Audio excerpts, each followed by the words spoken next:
जब तक वो लड़की घर वापस नहीं आती जिले में गवर्नमेंट का रूल नहीं है, पुष्पा का रूल है।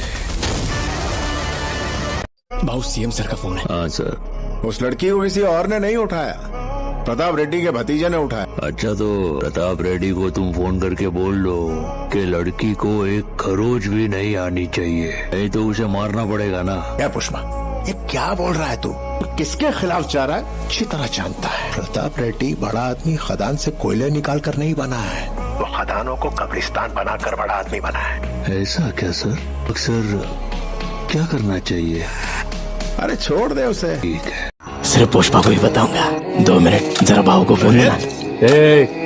पुष्पा बोल रहा है, मैं बोल फटाफट। कुछ नहीं भाऊ, अर्जेंट में पैसे चाहिए थे इसलिए उठाया। बुरा मत मानना है, 2 खोखा मांगना आपकी बेइज्जती है, तो 10 खोखा ला और लड़की ले जा। आना किधर है? जा पायलट को बुला। किधर आऊं बता। लेकिन टॉप सीक्रेट है, अकेले ही आना। उस लड़की को कुछ भी किया ना तो मैं लाशों के ढेर बिछा दूंगा, रप्पा रप्पा काटूंगा तुम्हारा खोरों को।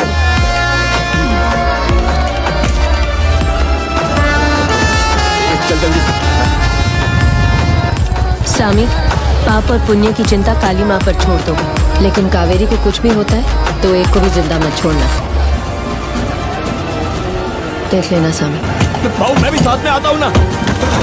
अरे पुष्पा भाऊ, लड़की तो अंदर है लेकिन उसकी कनपट्टी पे भी बंदूक है। नहीं मतलब इधर गोली चली, आवाज उधर से आएगी।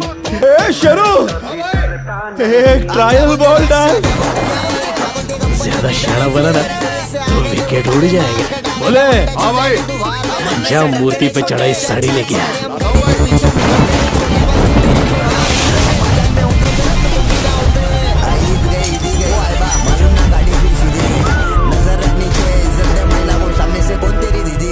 पुलिस का यार उधर से मिली गई शेरिंग है, टैक्सी काली और पीली गई। उनके देख जरा मुंबई की फीलिंग है, 90 पे काटा क्यों पीछे फुल सीलिंग है। मेहनत करके घर पे चूल्हा जला देंगे, एड़े चाले तो फिर दूल्हा बना देंगे। बुला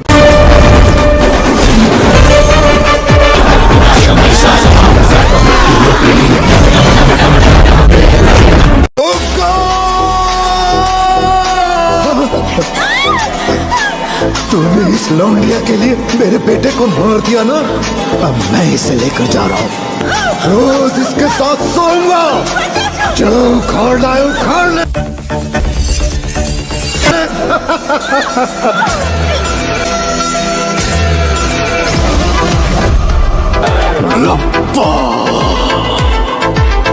जब पुष्पा ने अपने साम्राज्य में आग लगाई, वो दुश्मनों के लिए चेतावनी थी। पुष्पा ने तस्करी के खेल में जो नाम कमाया था वो अब एक साम्राज्य में बदल चुका था।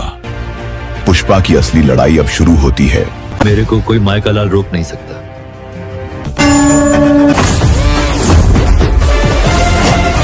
अगर मैं बोलूं ये शर्ट पीला है तो भरोसा रखो शर्ट पीला है।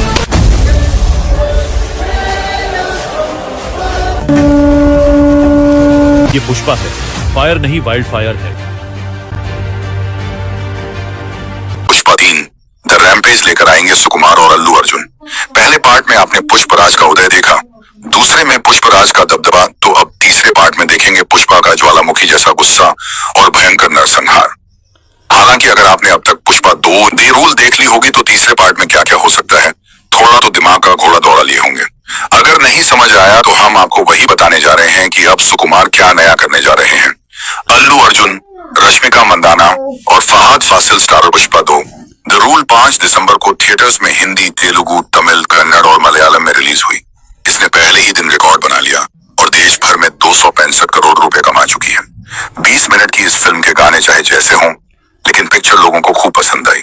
अब वह इसके तीसरे पार्ट का इंतजार कर रहे हैं, मगर उस इंतजार को हम थोड़ा खत्म करने वाले हैं और बताने जा रहे हैं कि पुष्पा 3 द रैम्पेज में क्या होगा।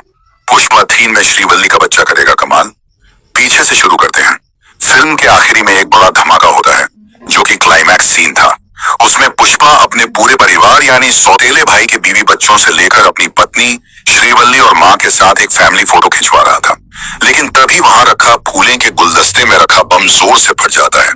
हालांकि वहां क्या होता है, कौन बचता है, मरता है, कुछ पता नहीं। अब थोड़ा थोड़ा फ्लैशबैक में ले जाएं तो यह खबर आई थी कि फिल्म में श्रीवल्ली का किरदार खत्म हो जाएगा, यानी रश्मिका मंदाना की छुट्टी हो जाएगी। अब जैसा कि वह पार्ट 2 में प्रेग्नेंट दिखाई गई, तो ऐसा हो सकता है कि वह नहीं बल्कि उनका बच्चा आगे सरवाइव करे और वह ही फिर राज करे। पुष्पा 3 में नजर नहीं आएंगे फहद फासिल। फिल्म में एक और ब्लास्ट हुआ था जिसमें फहद फासिल थे। दरअसल वह खुद को बदनामी से बचाने और अपना पर्दाफाश होने के डर से एक गोदान में खुद ही आग लगा देते हैं और जानबूझकर अंदर ही रह जाते हैं। वह नाथूराम को भी साथ रखते हैं, लेकिन वह बीवी बच्चों का हवाला देखकर भाग निकलते हैं। जब पूरा गोदान जलता है तो अंत में ब्लास्ट भी होता है, जिसके बाद फहद फिल्म में दिखाई नहीं देते हैं। अब ऐसे में ये क्लियर नहीं कि भैरव सिंह शेखावत जिंदा है या मर गया है। हालांकि जहां तक इस किरदार का इतिहास देखा जाए, मेकर्स इतनी जल्दी खत्म नहीं करेंगे, क्योंकि वह एक जिद्दी आईपीएस ऑफिसर है जो पुष्पा को एक्सपोज करना चाहता है, बदला लेना चाहता है। अब तक की कोशिश तो नाकाम रही, लेकिन क्या पता आगे कुछ बात बन जाए। पुष्पा 3 में दिखेगी खूंखार विलन की टोली। पुष्पा 2 कोई की रिलीज से पहले विजय देवरकोंडा ने एक पोस्ट किया था और 2022 में ही उन्होंने पुष्पा 3 का ऐलान कर दिया था। साथ ही जिक्र किया था कि वह सुकुमार के साथ काम करने के लिए एक्साइटेड हैं। अब फिल्म जब एकदम खत्म होती है तो वहां आपको पहले पार्ट का विलन जॉली रेड्डी गले में पट्टा बांधे दिखाई देता है। मंगल श्रीनो और उसकी पत्नी रक्षा होती है। साथ ही केंद्रीय मंत्री वीर प्रताप रेड्डी समेत सिंडिकेट के ऑपोजिशन वाले नजर आते हैं। आप यहाँ पर यही सब बोलते हैं, वो नहीं आए जिन्होंने हमें यहाँ बुलाया। फिर बाद में ब्लास्ट और फिर दूर इलाके में खड़ा एक शख्स दिखाई देता है जिसका चेहरा नजर नहीं आता क्योंकि पीछे से शॉट लिया गया होता है। अब ऐसे में लग रहा है कि शायद कोई बड़ा विलेन एंट्री कर सकता है। हालांकि वह विजय देवरकोंडा ही है, ये कहना थोड़ा मुश्किल है। हालांकि इतना तो पक्का है कि पुष्पा को नीचे गिराने के लिए उसके सभी दुश्मन साथ आएंगे और राज करने की कोशिश करेंगे।